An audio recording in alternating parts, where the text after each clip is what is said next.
écoutez, bonjour à tous, il est l'heure. Nous sommes en direct sur YouTube et tout fonctionne, c'est merveilleux. Donc, merci beaucoup, merci d'être fidèle à nos webinaires une fois de plus aujourd'hui. Vous êtes assez nombreux à vous être inscrits, donc si jamais, comme je dis habituellement, si jamais il n'y a plus de place sur le webinaire sur Zoom, nous sommes en diffusion directe sur YouTube. Et Carla, qui anime le groupe sur LinkedIn, va également mettre le lien de la diffusion sur YouTube en même temps. Donc, je vous rappelle un petit peu les règles de housekeeping habituelles. Donc, si vous voulez nous faire des petits messages, vous avez un chat de conversation. Et pour les questions-réponses qui auront lieu dans 45 minutes, vous avez l'onglet questions-réponses sur la droite, sur Zoom. Donc, n'hésitez pas à poser vos questions.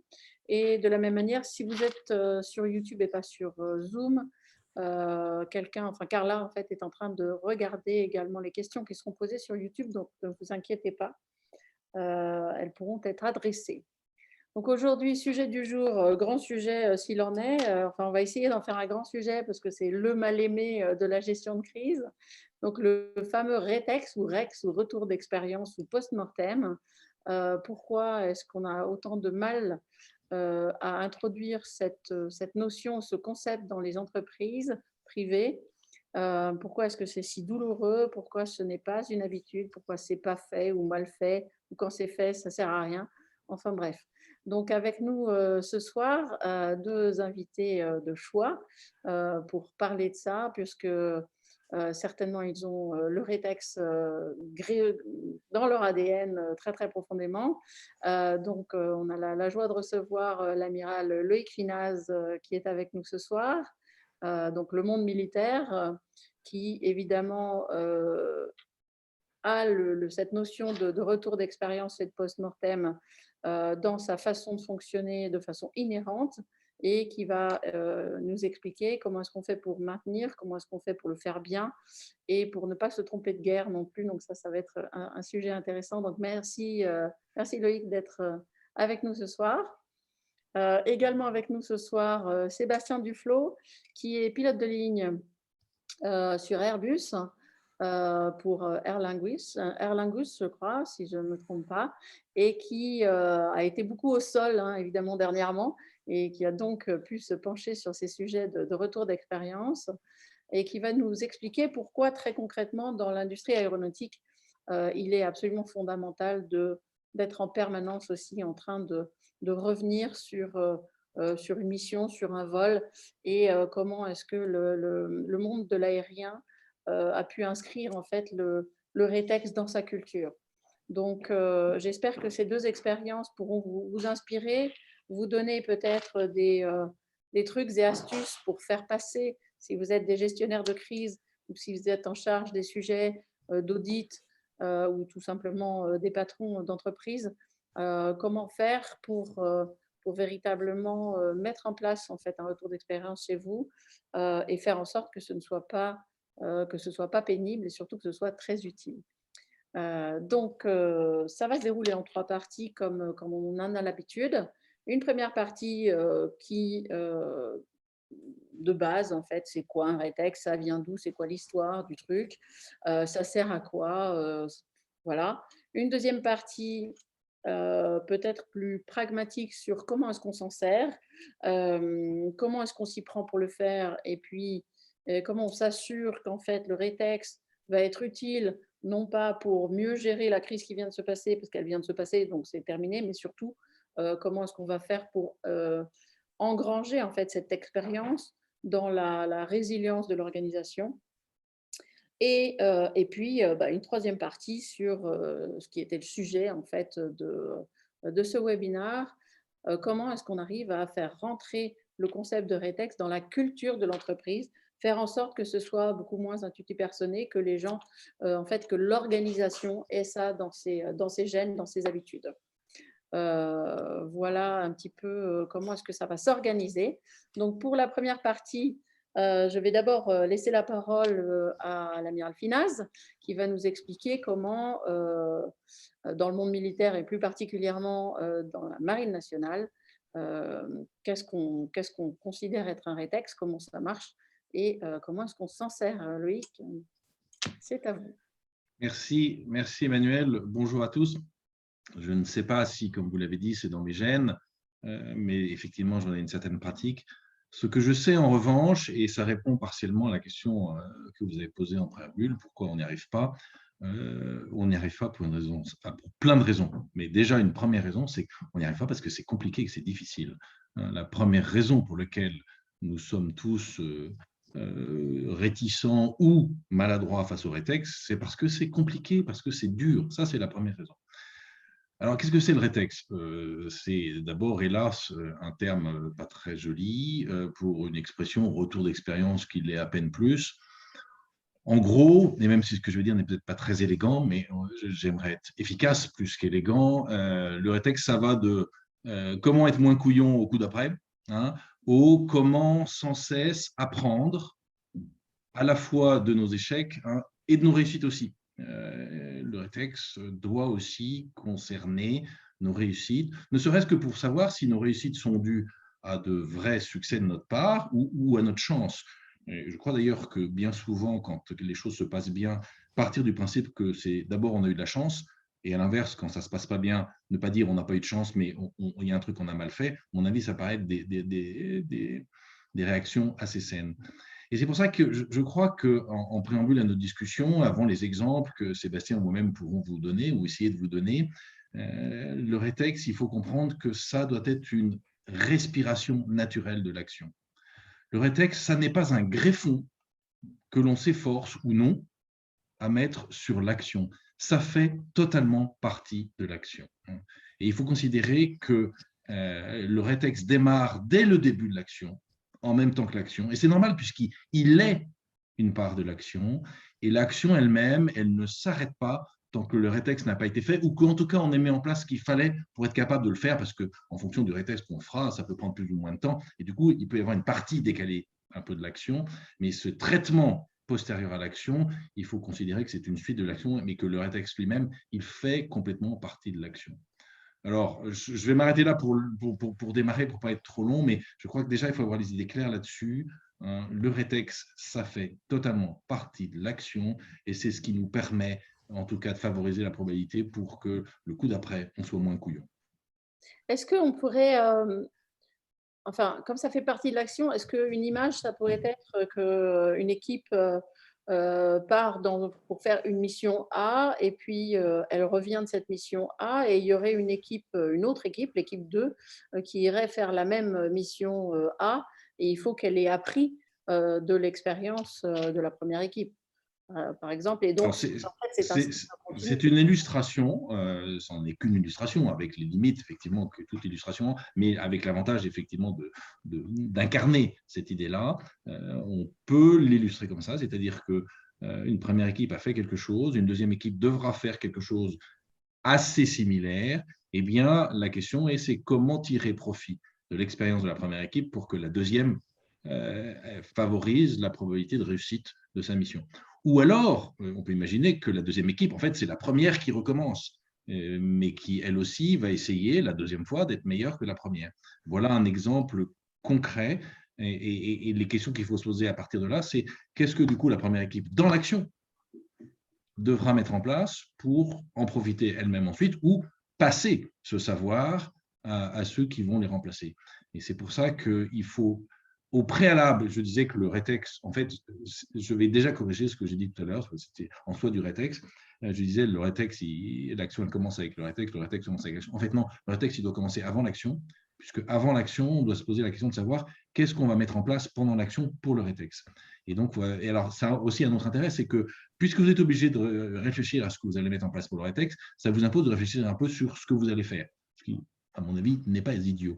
Et il faut mettre en place un certain nombre de recueils de données, d'informations, de réactions pendant l'action pour que ensuite tout cela puisse être réutilisé par vous-même ou par l'équipe suivante. Et c'est là où ça commence à être difficile parce que c'est une surcharge de travail, parce que ce n'est pas forcément drôle, parce que quand on est dans l'action et qu'on est occupé, remplir des données, des tableaux, on se dit ben non, mais non, mais non, c'est chiant, on ne va pas le faire. Et en fait, oui, ça peut être casse-pied, mais c'est absolument vital pour qu'ensuite on soit meilleur ou on comprenne pourquoi on s'est planté. Ça me fait penser, en fait, même avant l'action, quand vous dites avant l'action, est-ce qu'il ne serait pas malin, nous on essaye de faire ça pas mal en cellule de crise, enfin de l'imposer parce que ce n'est pas naturel, mais quand la crise survient, qu'on ouvre une cellule de crise, de regarder si ce truc-là est déjà arrivé à quelqu'un, en fait. Et de se dire, OK, est-ce que on pourrait par hasard bénéficier de l'expérience de Dupont qui est au Mexique, à qui c'est déjà arrivé, et de réfléchir à lui passer un coup de fil. Et ça participe du même esprit. Alors, il est évident que quand vous commencez à vous poser des questions sur ce que vous allez faire et comment vous allez essayer de bien le faire, assez vite, vous vous dites, tiens, mais après tout, ça a peut-être déjà été fait. Hein. Et si ça a déjà été fait, il y a peut-être des leçons qui ont été tirées, écrites, transmises, et essayons de les récupérer. Et c'est effectivement une réaction complètement naturelle et dans des systèmes, dans des process qui existent depuis un certain temps et qui affrontent régulièrement un certain nombre de difficultés. La plupart du temps, ça existe. Il est évident que c'est même pas malin, c'est du simple bon sens de se dire ceux qui l'ont fait avant nous, qu'ont-ils fait et qu'est-ce que nous, on peut retirer de tout cela pour être meilleur, bien sûr. Et alors, évidemment, les systèmes comme celui de Sébastien, les systèmes comme celui dans lequel j'ai servi pendant 40 ans, qui sont confrontés très souvent et de manière même régulière à ce genre de problématiques, recueillent de l'information et ont appris à la diffuser au sein de leur système. Mais il n'y a pas de raison que tout le monde ne fasse pas la même chose. Je vais faire telle chose, ça a déjà été fait. Qu'ont fait les autres? Qu'est-ce qu'ils en ont pensé? Il y avait un gouffre au bout de 100 mètres. Ah, ils l'ont dit. Eh ben, c'est quand même mieux de savoir qu'il y a un gouffre sur la route au bout de 100 mètres, plutôt que de le découvrir une fois qu'on est tombé au fond du trou. Surtout si c'est déjà arrivé aux autres. Effectivement, on va peut-être laisser un peu la parole à Sébastien qui va nous expliquer ce que c'est en fait dans son monde de pilotage d'avions de ligne. Comment est-ce que ça fonctionne chez vous, Sébastien? Bonjour à tous. Pour commencer, alors ce que je voudrais revenir là-dessus, c'est vraiment l'essence du rétex. C'est vraiment un outil. Vraiment, il ne faut pas le voir comme un jugement ou une punition. C'est un outil. Et nous, on l'a incorporé depuis le début parce que c'est essentiel à la résilience, au progrès en fait. Si on ne veut pas commettre les mêmes erreurs qu'on a déjà commis avant, il faut du rétex. Donc, c'est vraiment un travail d'organisation, de culture, d'où le titre aussi, pour impliquer tous les étages de la fusée, vraiment pour qu'on ait un rétex transparent et qu'on puisse vraiment puiser dans cette information et nous-mêmes ensuite établir des procédures, des checklists, voilà, entre autres. C'est pour ça que tous les mois, entre autres dans l'endroit où je travaille, on a des fiches récapitulatives de tous les incidents, tous les petits problèmes qui se passent tous les mois afin que tout le monde puisse être à la page. Voilà. Si c'est quelque chose de plus majeur, on aura peut-être une transformation en procédure gravée dans le marbre et là, tout le monde pourra s'y référer. Ou alors, ce sont des choses qui sont dites, il faut se référer à ça et ensuite le garder avec soi et l'emporter sur toutes les missions. Voilà. Après, le rétex aussi, il y a différentes manières de le voir. Il ne faut pas le voir justement comme une punition, mais aussi il y a le rétex de valorisation où on va justement on va valider une procédure en passe, une formation. Donc ça, c'est vraiment positif. Le rétex, je dirais, positif et on fonctionne beaucoup avec ça pour pouvoir ensuite s'améliorer et s'appuyer dessus en fait. Voilà. C'est quoi cette histoire de rétex positif On consulte après avoir mis en place des procédures, des formations. On a toujours ensuite, sous forme de QCM, de quiz, en fait, de survey, on appelle ça en anglais, de sondage, pour vraiment que tout le monde puisse donner son avis de manière anonyme pour que justement le rétex soit le plus transparent possible avec vraiment un retour efficace.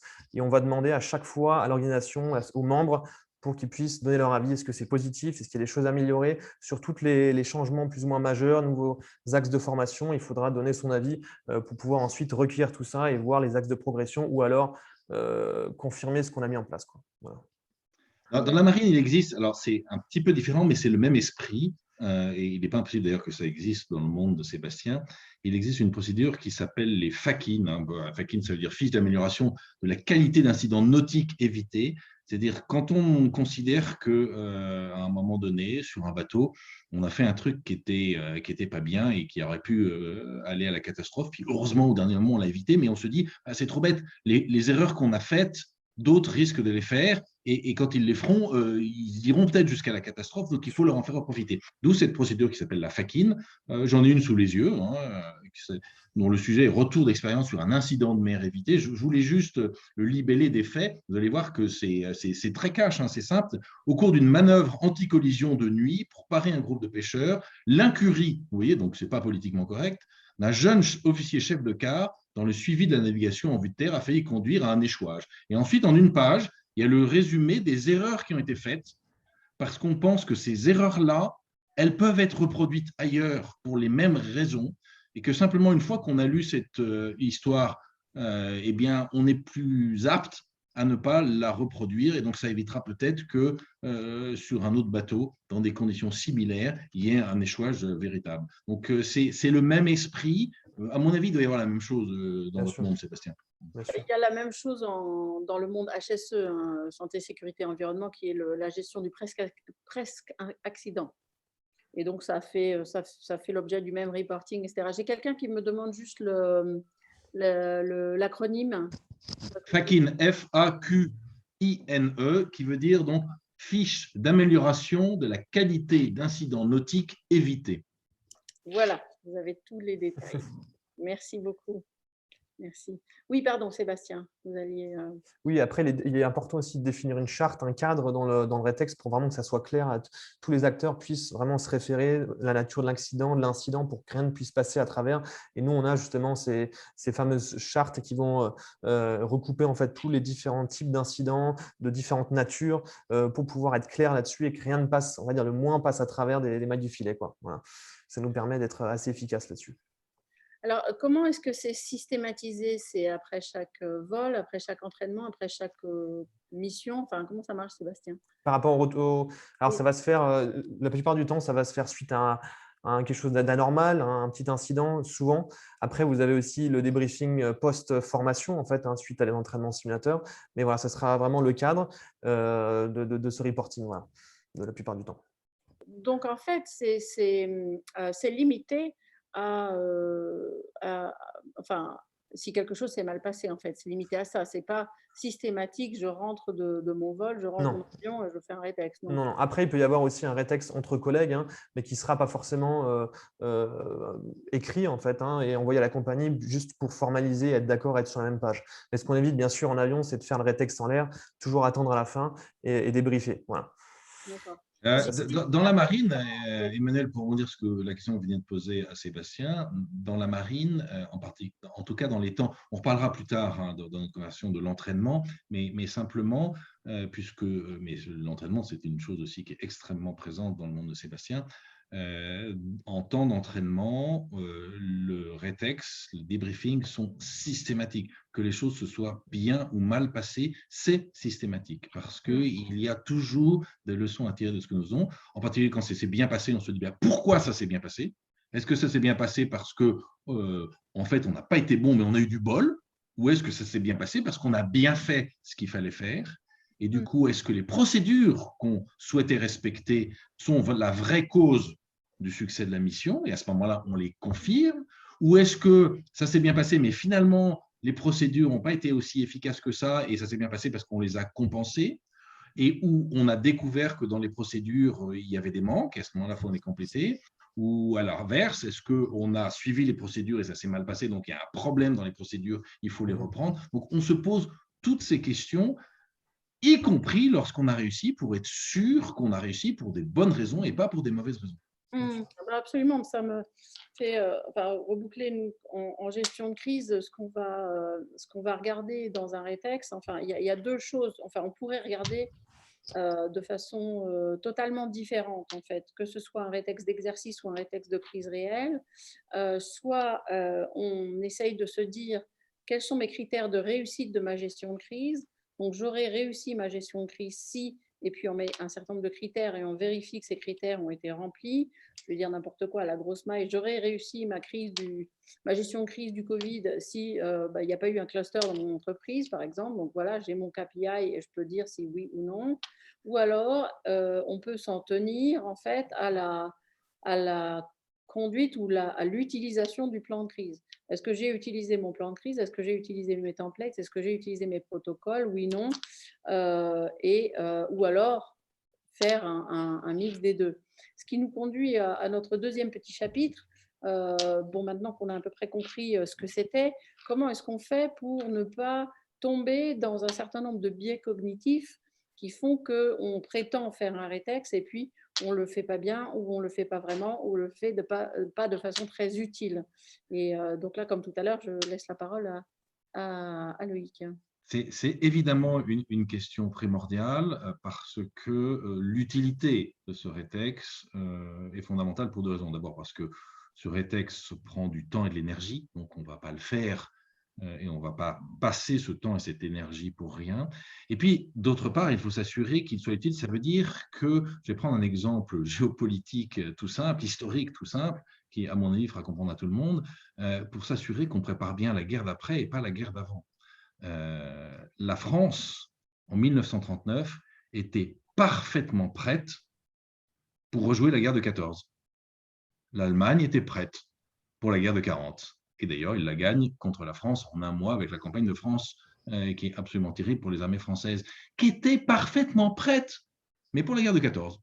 Donc, le rétex, ça doit être mené avec l'obsession de bien préparer le coup suivant, pas seulement rejouer le coup d'avant. Ça, c'est absolument fondamental. Pour ça, il y a deux choses qui sont nécessaires. La première que je vais juste évoquer, et je pense que Sébastien reviendra dessus parce qu'il est dans un monde où ils sont extrêmement pro pour ça, c'est avoir des procédures adaptées, évidemment, et qui regardent vers l'avenir, qui ne sont pas simplement visées vers le passé. Et la deuxième, ce n'est pas des procédures, c'est une affaire d'état d'esprit qui est tout à fait vitale. C'est en fait avoir la capacité et développer la capacité de penser autrement.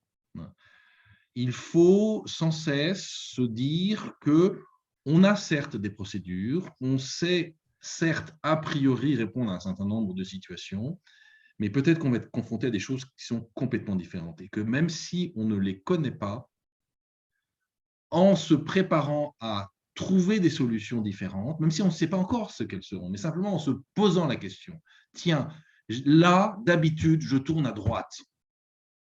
Et même si la probabilité qu'on continue à tourner à droite est extrêmement forte, il est bon de temps en temps de se dire, et si j'allais tout droit? Et si j'allais à gauche? Et si je faisais demi-tour à ce moment-là? Il se passerait quoi? Ce qui fait que le jour où tourner à droite ne sera pas la bonne solution, même si on ne sait pas encore s'il faut aller tout droit à gauche ou rebrousser chemin, comme on s'est déjà posé la question, on aura la capacité beaucoup plus vite et beaucoup plus pertinente à prendre la bonne décision contraire de ce que l'usage voulait qu'on fasse. Donc ça, c'est absolument indispensable, se préparer à penser autrement. Ça ne veut pas dire qu'on pensera autrement toujours. Lorsqu'on a des procédures adaptées à des problématiques connues, il faut utiliser les procédures adaptées pour ces problématiques connues. Mais la vie, ce n'est pas toujours ça. Ce n'est pas toujours des situations connues. Et si on ne s'est pas posé la question régulièrement, de se dire, et en fait, si je faisais autrement, ce truc, je ne l'ai toujours pas en noir, et pourquoi je ne le peindrais pas en rouge? Eh bien, quand on sait faire ça, le moment venu, en tout cas, on a favorisé la probabilité pour qu'on prenne la bonne décision. Donc, penser autrement, pour moi, c'est la condition sine qua non, et ça demande un état d'esprit, ça demande un entraînement. On va encore revenir sur ce mot entraînement, mais ça demande cette capacité à se poser ces questions-là et à accepter l'idée qu'on ne fera pas toujours la même chose, qu'on ne fera pas… je vous ai raconté l'autre jour, quand on préparait ce webinaire tous les trois, cette histoire, je vais la résumer très très vite parce qu'elle est d'un employé dans un centre de tri postal du 16e arrondissement au début du XXe siècle, qui continuait à mettre sur le courrier qui passait devant lui un tampon ZL et un tampon ZO. Ça voulait dire zone libre et zone occupée. Ce brave pépère avait fait ça toute sa vie. Il était persuadé que c'était très important. Et au moment où il partait à la retraite, on était en train d'embaucher quelqu'un pour le remplacer. Personne ne s'était posé la question. Mais ça, c'est un bon exemple d'incapacité à penser autrement. Oui, c'est la façon dont on va combattre un certain nombre de biais cognitifs qui nous empêchent en fait de penser autrement. Exactement. Le biais de répétition, etc. Tous les biais qu'on a vus pour revenir sur la crise quand même récente dans laquelle on est encore du Covid, par exemple de s'imaginer que quand c'était en Chine, ça allait faire, en tout cas en France, de s'imaginer en France que le H1N1, ça avait fait pchit, alors là, ça allait faire pareil. Donc en fait, on était incapable d'imaginer que ça pouvait être autrement. Donc c'est ce biais d'histoire, le biais également culturel, de se dire que même quand c'est à nos portes en Italie, on continue à penser, à se se dire que le système de santé italien est de toute façon bien moins bon que le nôtre et que ça ne peut pas nous arriver. Tous ces biais qui nous empêchent en fait de regarder la situation telle qu'elle est, de déni également. Et il faut vraiment que que tous les filtres soient enlevés. Et c'est aussi le propos du rétex. Peut-être que Sébastien peut nous dire un peu plus comment est-ce que quelles sont les bonnes pratiques, j'ai envie de dire. Dans l'aéro, on est fabriquer vraiment, un rétex. on est connu pour les procédures, pour avoir que tout soit carré, de l'action réflexe. Mais ce qui est important, c'est de garder un certain esprit critique, même dans un avion. Et on nous forme justement à développer des modèles de mentalité, de visualiser en fait les situations pour pouvoir se sortir de différentes crises qui n'ont pas forcément été retenues dans le rétexte. Donc, justement, la gestion de panne, on nous incite finalement à prendre un peu de recul, même si la situation peut être un petit peu touchy, pour pouvoir prendre, se poser et voir un peu ce qui se passe et pas foncer tête baissée, notamment dans des actions de procédure pour éviter justement des incidents comme ce qui a pu se passer notamment sur des crashs qui ont été dramatiques dans le passé. Donc ça, c'est important toujours de garder, on nous dit en anglais « think outside the box », essayez de penser en dehors du carré qu'on vous a mis. Il est là, il est important, il est là c'est votre filet de sécurité, mais gardez quand même cet esprit critique, même dans un avion où tout est réglé, très bien réglé. Et comment on fait? Comment on s'entraîne à ça? Parce que c'est hyper important, c'est Bien sûr. absolument fondamental. Il me semble que c'est ce qui avait permis de sauver, je ne sais pas quel Boeing, qui avait le pilote automatique qui Oui, faisait, tout à fait. Alors, c'est des important. comment on fait? Parce que Nous, on scénarise, on est beaucoup dans la scénarisation du rétexte via l'entraînement, via la formation qui est fondamentale dans notre travail. L'outil est important, c'est le simulateur, mais ce qui est plus important, c'est ce qu'on va chercher à développer chez nous, c'est-à-dire l'anticipation. La capacité d'anticiper toutes les situations en s'entraînant le plus possible, en mettant des scénarios qui sont vraiment proches de la réalité de ce qui a pu se passer ou qui pourrait se passer. Et finalement, vous allez déclencher une manière de penser avec un schéma. Il y a des schémas qui sont bien étiquetés. Et le jour J, ça va vous aider. Je peux vous parler, témoigner de situations, notamment, vous avez des situations orageuses, par exemple, où vous avez finalement vu cette situation auparavant et vous allez plus ou moins vous diriger dans telle ou telle direction et ça va vous aider à garder votre sang-froid et à être posé. On nous incite toujours à ne pas foncer tête baissée. Vraiment, c'est ça qui est très important. Et la pratique et l'entraînement est vraiment là pour vous permettre de garder finalement cette tête froide et cette anticipation. Voilà. Donc ça, c'est très important. Après, on peut vraiment transposer ça à d'autres univers. On peut utiliser différents biais pour faire de la formation et de la pratique. Mais le plus important, c'est de générer et de déclencher cet aspect et cet instinct d'anticiper, de voir en avant, en fait. Voilà. Oui, Sébastien a utilisé deux mots très importants. Le premier, c'est à nouveau le mot d'entraînement, mais comme on est censé en parler dans notre troisième partie, je voulais juste signaler que malgré notre planification, et je dis à dessein planification, vous allez comprendre, d'aborder cette problématique de l'entraînement que dans notre troisième partie, vous voyez que ce soit dans la première et deuxième partie, on n'a pas pu s'empêcher d'en parler, lui et moi. Alors, c'est normal, nous venons d'un monde où l'entraînement est extrêmement présent. C'est intéressant de voir après comment la société civile, en général, peut le récupérer. Mais il a utilisé un autre mot qui est tout à fait intéressant, il a parlé de scénario. Et il a complètement raison, d'abord parce que effectivement, c'est bien une façon de se préparer, et surtout, je pense que c'est une façon beaucoup plus intéressante que la planification. La planification est attention, utile et nécessaire dans un certain nombre de situations, mais je ne pense pas qu'elle soit intéressante pour se préparer à être capable de profiter de retours d'expérience intéressants. En revanche, je crois que les scénarios sont utiles pour cela. Et en même temps, c'est le double effet, non pas qui se coule, mais des scénarios. Les scénarios, ils vous aident justement, comme je le disais tout à l'heure, à penser autrement. Parce que c'est bien en élaborant un certain nombre de scénarios, les plus originaux possibles, que vous allez vous aider à être capable de penser autrement. Donc, je pense, et je suis tout à fait d'accord avec Sébastien, que l'idée, la notion de scénario est à la fois importante et très utile. Alors, j'aimerais juste dire un petit mot pour notre public qui n'est ni militaire ni probablement dans l'aérien, sur enfin, j'aime toujours bien vérifier les définitions et aligner les choses pour être certain qu'on parle des mêmes concepts. Donc, la planification dans le civil, ça n'existe pas, enfin, c'est pas entendu de la même manière que dans le monde militaire. C'est plus entendu comme un scénario. En fait, dans l'activité qui consiste à travailler le risk management, qui n'est pas de la gestion de crise, on est souvent en train de se dire, OK, qu'est-ce qui pourrait nous arriver? Donc, de faire des espèces de listes à l'après-vert de tous les scénarios, justement, catastrophes, plus ou moins graves, avec plus ou moins de probabilité d'occurrence et un impact plus ou moins grand, en allant jusqu'à la météorite, de se dire, voilà, ça, c'est le risk management. Donc, ce n'est pas de la gestion de crise. Nous, on se situe dans la gestion de crise. Et en gestion de crise, qu'on va appeler les scénarios, c'est autre chose. C'est toute l'activité d'anticipation, c'est-à-dire que la crise arrive, l'événement arrive, on va ouvrir une cellule de crise et la cellule de crise va avoir, enfin en tout cas la cellule de crise stratégique va avoir pour fonction et pour objet principal de réfléchir au scénario d'évolution défavorable de la situation dans toutes les dimensions de la crise, que ce soit une dimension opérationnelle, mais aussi une dimension juridique, réputationnelle, politique, RH, santé, etc. Et donc, c'était simplement un petit point pour être certain qu'on parle tous de la même chose, puisque ce n'est pas le même vocabulaire qui est utilisé dans les différents mondes. Donc, un certain nombre de biais cognitifs à combattre. Je reviendrai peut-être au plus basique, j'ai envie de dire, mais pour autant, probablement dans le privé, le biais qui nous fait le plus de mal, c'est que le rétex est vu comme une perte de temps parce qu'on est déjà passé à autre chose. Il est vu comme punitif parce que forcément, il va y avoir à un moment quelconque une recherche de bouc émissaire et c'est qui a fait pas bien et voilà, parce que la pression est telle, la pression juridique est telle également que c'est comme ça que ça va se passer.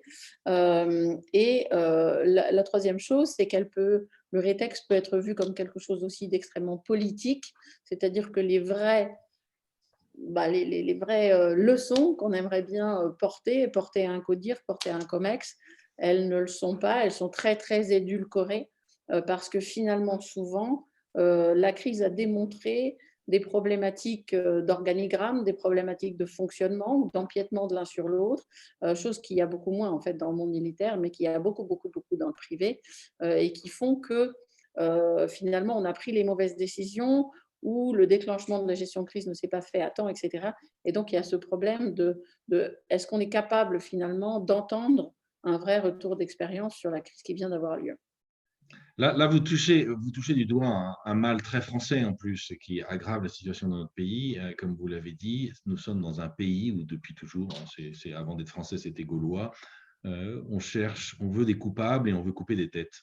Et on ne cherche pas à trouver les explications véritables qui permettent de progresser. Or, ce qui est important, c'est de progresser. Ce n'est pas de couper des têtes et trouver des coupables. Et regardez que ce soit, en particulier, l'exemple de ce théâtre tragicomique de la vie politique. Regardez la crise Covid. Qu'est-ce qui se passe? On cherche des coupables. On veut envoyer les gens devant nos tribunaux. Et si en plus derrière, on peut aller leur couper la tête en place de grève, ah là là, le bon peuple sera si content.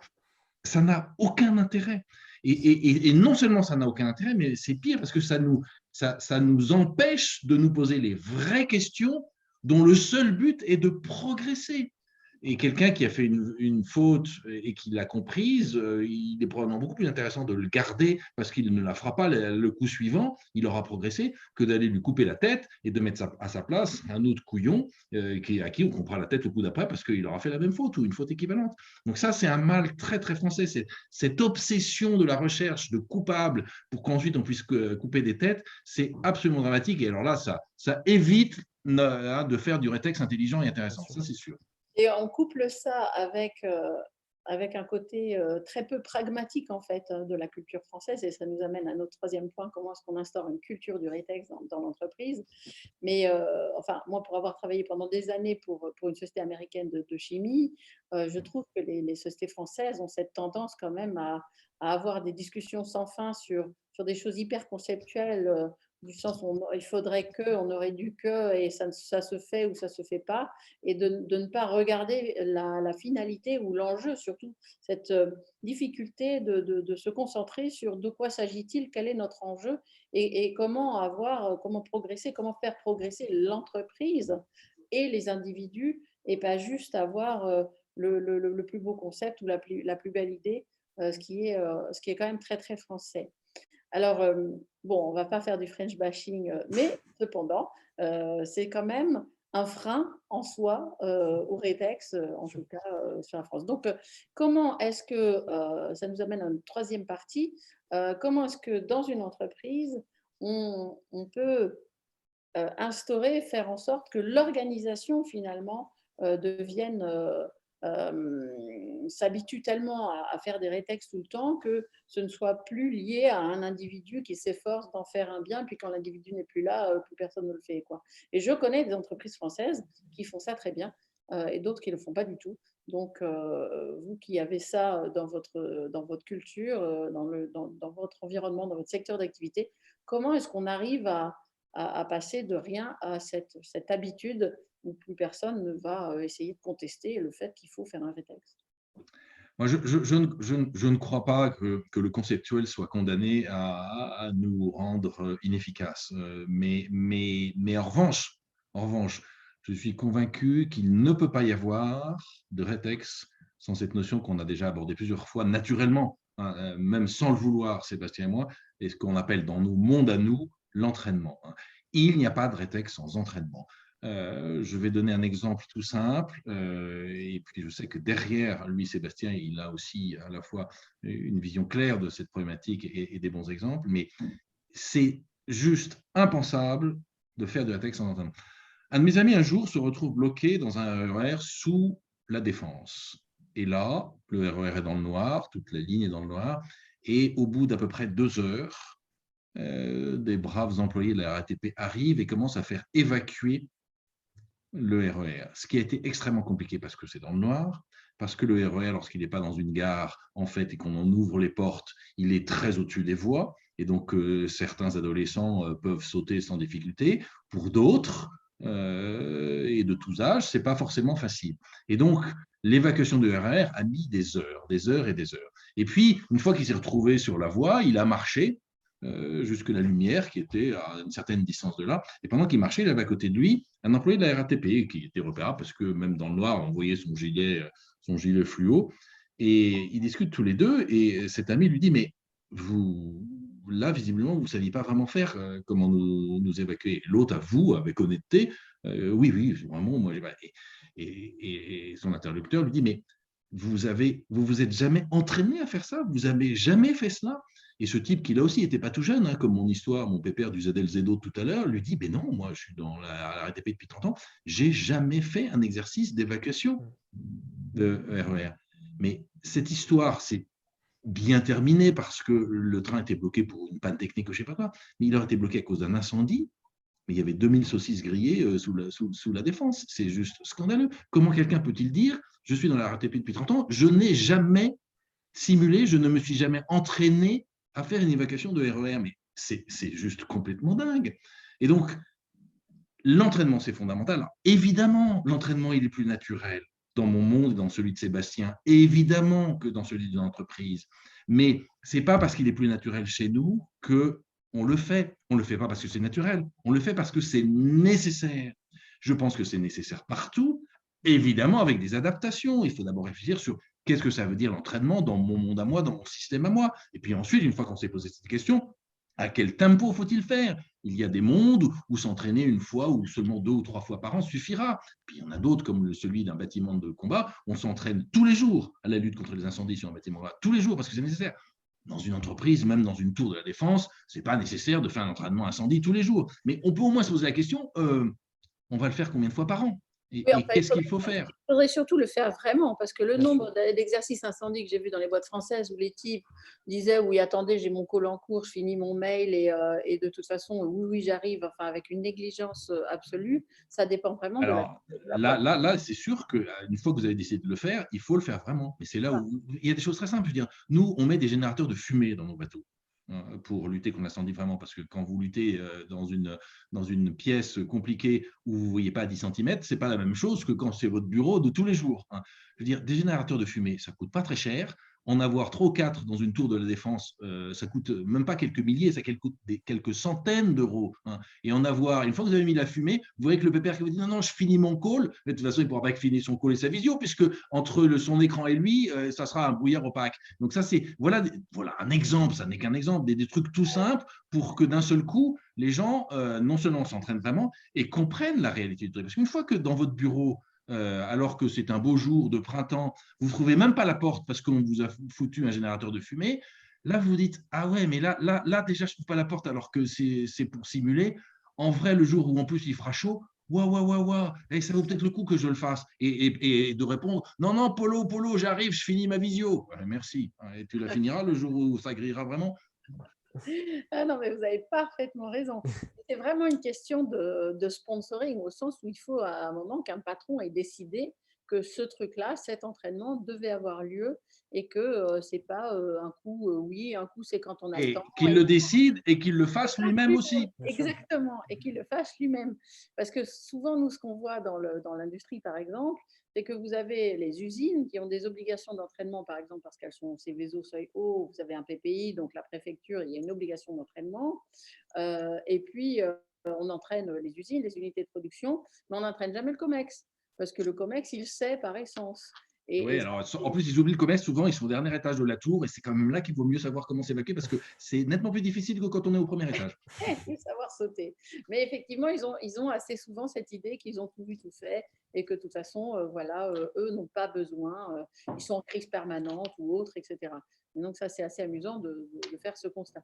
Mais Sébastien, la culture, alors, comment elle Oui, alors je voulais développer revenir juste sur la pratique. L'essence de la pratique, c'est comme on l'a évoqué, c'est très important. Et encore faut-il avoir de la pratique qui est à jour, c'est-à-dire c'est là où le rétex est important, c'est de faire sa pratique en fonction de ce qui s'est passé aussi avant, d'anticiper la suite, de consolider les bases, mais aussi de réparer ce qui s'est fait avant et de former en fonction. Donc c'est là où justement le rétex est important et la culture est importante, justement le rapport à l'erreur. Et nous, on prône ce qu'on appelle la juste culture pour avoir une transparence et une confiance au sein de l'organisation. Si vous avez toujours le couteau sous la gorge et que vous avez peur de vous faire réprimander, le rétex ne sera pas honnête, ne sera pas transparent et vous n'aurez jamais la substance qu'il vous faudra en fait. Donc c'est très important cette juste culture qui a été amenée depuis les fins d'années 90 et vraiment la logique c'est on peut faire des erreurs, il va falloir savoir d'où elles viennent. Est-ce que c'est la formation, l'inexpérience ou d'autres facteurs ou est-ce que c'est une faute délibérée, grave? Et donc là, il y aura sanction. C'est important de faire la différence et en faisant cette différence et en faisant passer ce message-là, vous aurez une confiance qui va être grandissante. Après, c'est un travail de longue haleine, mais c'est, on va dire, la logique derrière cette juste culture.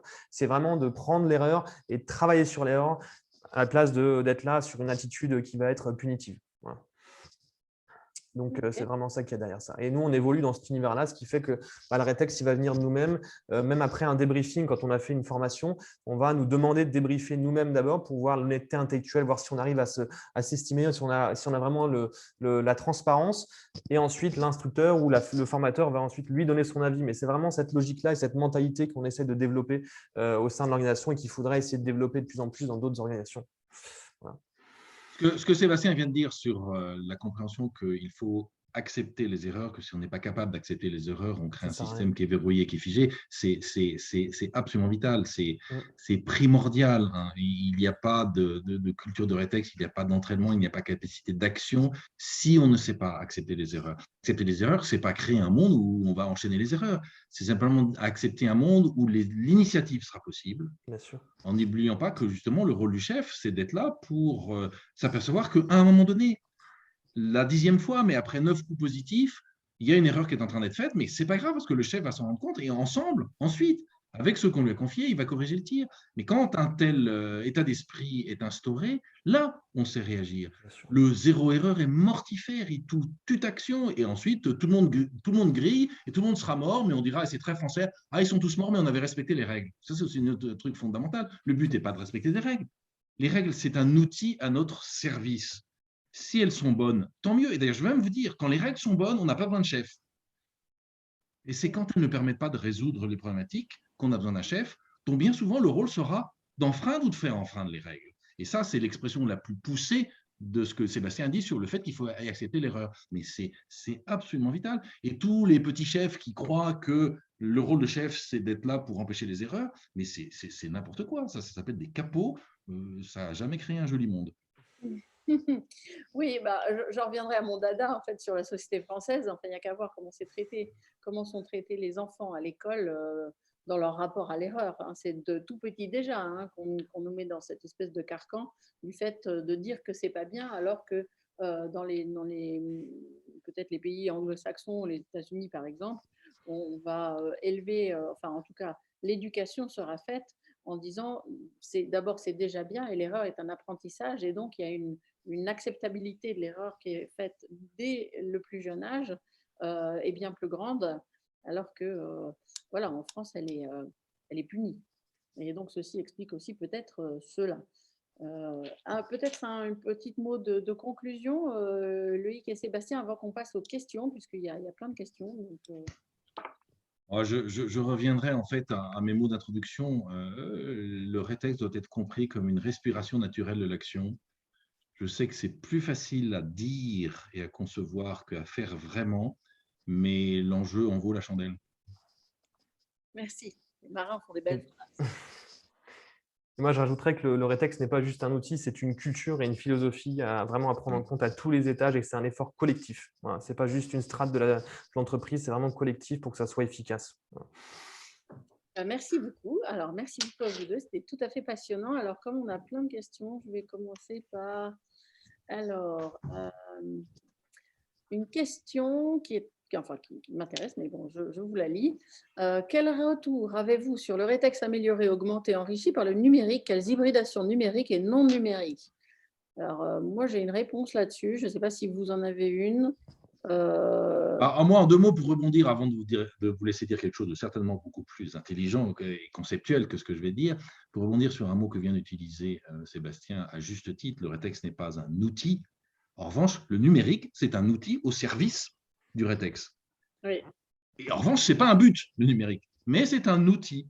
Et il est certain qu'à partir du moment où c'est un peu dur et pénible de noter les données, tout ce qui se passe, les événements, plus ça sera fait automatiquement et de manière fiable, en particulier par les capacités du numérique, plus vous aurez un outil intelligent qui vous fait gagner du temps, qui vous permet d'avoir une présentation claire et nette de ce dont vous avez besoin. Donc, le numérique, ce n'est pas un totem dans l'affaire du rétexte, mais c'est un outil extrêmement intéressant. Encore faut-il le concevoir intelligemment. Parce que si c'est pour faire des usines à gaz que vous ne saurez pas lire et qui, en plus, finalement, vous demanderont plus de temps que si vous remplissiez vos diagrammes vous-même, c'est quand même très souvent ce qu'on fait, c'est débile. Mais quand c'est employé intelligemment, c'est un formidable outil. Alors, on a développé, en fait, il y a 2 choses différentes. Il y a peut-être un outil ou des outils de soft qui peuvent être très utiles en rétexte, qui sont des outils de main courante de gestion de crise, puisque quelqu'un posait la question, est-ce qu'il faut absolument noter les choses pendant, c'était tout au début, voilà, le rétexte fait-il systématiquement appel à la mémoire, c'est-à-dire débriefing après l'événement, ou faut-il l'enclencher pendant le déroulement? Donc, c'est un peu une autre question, mais de toutes les manières, il est certain que pendant que vous êtes dans l'action de la gestion de la crise, vous savez tous qu'il faut tenir une main courante. Et donc, il existe des outils de main courante qui permettent de faire des rétextes plus faciles par extrapolation d'un certain nombre de data majeures sur quels sont les mots qui ont enclenché telle ou telle action, quels ont été les moments phares, ce qu'on appellerait les tipping points, les moments de bascule où les grandes décisions ont été prises,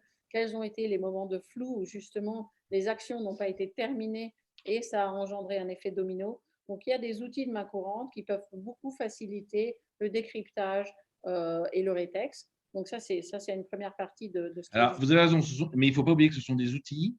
Il faut s'assurer qu'ils ne font pas perdre plus de temps qu'en fait, ils n'en font gagner. Et d'autre part, il faut s'assurer qu'ils recueillent bien les informations qui sont nécessaires. Et ce n'est pas parce qu'un outil existe, qu'on l'a acheté sur étagère, d'ailleurs une réaction et un réflexe normal, qu'il va correspondre exactement à ce dont on a besoin. Parce qu'on est aussi très fort pour aller recueillir des données dont finalement on s'aperçoit ensuite, quand on va les analyser, qu'elles ne nous servent à rien. Et simplement, on aura fini le rétexte en disant « Ah, c'est génial, on a accumulé 72 000 pages d'informations, c'est génial. » Sauf que quand dans les 72 000 pages d'informations, vous n'en avez pas une qui vous soit utile, ça, c'est pas top. Et de temps en temps, 3 mots et une page suffiront. Donc, oui, ce sont des outils, mais justement, ce ne sont que des outils. Et donc, ils doivent être à notre service, correspondre à nos besoins et de ne pas nous faire du perte de temps. D'ailleurs, ils servent à ça, parce qu'on ne perd pas de temps. Et très souvent, les outils, en fait, deviennent un but et on met notre museau dans les outils. Alors ça, c'est sûr que pendant ce temps-là, Ouais. du coup, on fait la connerie qu'il ne fallait pas faire. Non, mais ça, c'est un biais très fréquent. Je parlais d'outils de gestion de crise, de main courante de crise, donc ils sont déjà Oui, faits. j'avais bien compris. Mais oui, mais il faut s'assurer qu'ils soient vraiment adaptés à nos besoins. Alors, deuxième outil ou développement du rétexte, développement digital dont on s'est beaucoup servi en fait, en particulier, qui ont été obligés de développer pendant le Covid, c'est ce qu'on a appelé nous le sprint digital. C'est l'idée, c'est de faire participer justement, non pas simplement l'équipe de gestion de crise, mais un maximum de personnes à l'intérieur de l'entreprise. On peut aller jusqu'à 200, 250 personnes qui vont venir s'exprimer sur ce qu'elles pensent en fait de comment ça s'est passé. L'idée, c'est de les mettre sur un système de chat, ça peut être n'importe lequel, et de les faire s'exprimer pour que les gens s'écoutent. Donc, ce n'est pas du tout le café du commerce, c'est vraiment quelque chose qui passe par l'écrit. On va poser par exemple 3 questions. Quelles sont les choses que vous ne voulez surtout pas revivre, que vous avez vécues pendant cette crise du Covid et que vous ne voulez plus jamais revivre. Et donc là, les gens notent et par itération, comme ils lisent ce que disent les uns et les autres, ça va venir, ils vont avoir plus et plus d'idées. Et donc, on épuise le sujet en à peu près 10 minutes, un quart d'heure. Ensuite, on peut passer au deuxième sujet qui est qu'est-ce qui a été développé, qui était particulièrement innovant durant cette crise du Covid et que vous aimeriez garder. Et là, de la même manière, ça peut être de la logistique, une façon d'être de son manager, ça peut être des choses totalement différentes et on épuise les sujets. Donc, le sprint digital, c'est quelque chose qui est très innovant, qui a été… Alors, 2 commentaires, si vous me permettez là-dessus. Le premier, c'est attention, ne sacrifions pas, si vous voulez, à la mode des grandes messes sacrificielles qui sont là pour l'ego des dirigeants ou l'idée qu'on a. Donc, il y a là aussi des biais, c'est un mot que vous avez utilisé plusieurs fois et à juste titre, des biais dont il faut se méfier. Néanmoins, il est très rare, voire quasiment jamais le cas, que dans une crise, face à un problème, dans l'ensemble de l'équipe ou de l'équipage, qui est un mot que je préfère et pas seulement par culture, il est très rare qu'il n'y ait absolument personne qui n'ait pas vu les choses intéressantes. Le problème, c'est que ce n'est pas toujours à celle-là qu'on va poser les questions. Ah oui. Mais donc, quand vous trouvez, ou si vous mettez en place un processus qui va faire que chacun, ou en tout cas ceux qui sont nécessaires pour s'exprimer, c'est intéressant parce que la probabilité pour que personne dans l'équipe n'ait vu les trucs qu'il fallait voir est assez faible. Il y a toujours quelqu'un qui l'a vu. Sauf que ce n'est pas toujours celui qu'on va interroger. De temps en temps, c'est le cuistot ou c'est le simple timonier sur un bateau qui aura vu le truc qui avait merdé. Si on sait recueillir son avis, on récupérera l'information. Si on ne le fait pas parce qu'on considère que c'est que le commandant ou le COMEX ou je ne sais pas quoi, en fonction des structures qui savent, la probabilité pour qu'on se plante est assez forte. Justement, il y avait une des questions qui était sur ce sujet-là. Qui faut-il impliquer dans un rétex en dehors de l'équipe directement concernée ? Et voilà. Et donc, je pense que ça répond à la question. Je pense qu'il y a 2 choses, c'est-à-dire que il va y avoir un moment où l'équipe de crise qui a subi la crise, a besoin de ventiler, tout simplement, d'exprimer le fait que ça a été dur, que ça a été ceci, d'exprimer ses émotions. Et quelqu'un a besoin de regarder également comment ça s'est passé d'un point de vue… Absolument. La notion d'observateur. Alors, observateur, il peut y avoir des tas de types d'observateurs, mais quand on réfléchit aux observateurs, on a besoin. Donc, ça ne s'incarne pas de la même façon, les observateurs, mais la notion d'observateur en elle-même est très intéressante et très importante. Voilà. Donc, ce n'est pas forcément simplement les personnes qui ont été directement concernées. Et j'ai envie de dire, si vous êtes familier du vocabulaire des gens qui fabriquent des logiciels, vous avez la vision de l'utilisateur final, c'est-à-dire celui qui n'a pas géré la crise, mais qui était dans l'entreprise, qui a subi la crise. Et cette vision-là, elle est forcément hyper importante pour comprendre comment, en interne, ça a été… véritablement fait, parce que vous avez souvent des équipes de crise qui se gargarisent du fait qu'ils ont très bien fait, ils ont ceci, ils ont cela, sauf que c'est arrêté à la première couche de management intermédiaire et puis c'est jamais allé jusqu'au bout de l'entreprise. Et c'est pas passé au filtre de la vérité et de la réalité. Oui, non plus. Voilà. Donc ça répond un peu à cette question. Alors, dans l'ordre, comment faire perdurer la mentalité rétex de l'entreprise dans le temps ? Donc ça, c'est j'imagine que c'est quand même très lié à partir du moment où on a réussi à instaurer une culture qui soit une culture rétex dans l'organisation, elle perdure dans le temps. J'imagine que Alors, je crois que ça demande trois choses. Ça demande une vision forte des chefs. Deuxièmement, leur capacité à le faire partager à chacun et sur la nécessité. Et troisièmement, ça ne durera pas sans un entraînement, quel qu'il Bien soit, sûr. hein. La notion d'entraînement est naturelle et forte dans nos mondes, Sébastien et moi. Vous ne me ferez jamais penser qu'elle est impensable, impossible. Évidemment adaptée, évidemment adaptée, hein. On ne va pas demander à une entreprise qui fait des choses simples, quand je dis simple, ce n'est pas du tout péjoratif, de subir l'entraînement qu'un pilote doit faire, c'est bien sûr. Mais on doit pouvoir trouver des équivalents conceptuels, mais incarnés intelligemment et correspondant aux besoins de chacun. Mais s'il n'y a pas d'entraînement, ça ne peut pas s'inscrire dans la durée, parce que quelle que soit la vision des chefs et quelle que soit leur capacité à le partager, si ça ne s'incarne pas, or l'incarnation naturelle de ça s'appelle dans notre monde à nous, Sébastien et moi, l'entraînement. Alors, appelez ça autrement si vous voulez dans vos mondes à vous, mais trouvez l'équivalent, sinon ça ne… Et là encore, ça ne veut pas dire qu'on fera ça tous les jours, toutes les minutes, pas du tout.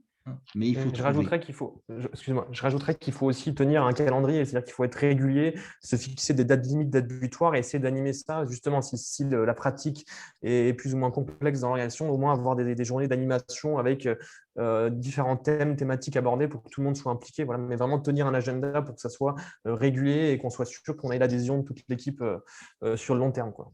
Réguler les primes de fin d'année du COMEX sur les entraînements rétex. Vous allez voir, vous allez changer le monde. Vous allez changer le monde. C'est un très très bon point parce que je me souviens, on en discutait dans notre petit club avec la patronne de la gestion de crise d'Orano, donc le nucléaire. Évidemment, vous imaginez bien à quel point ils sont forts en gestion de crise et en rétex, etc. etc.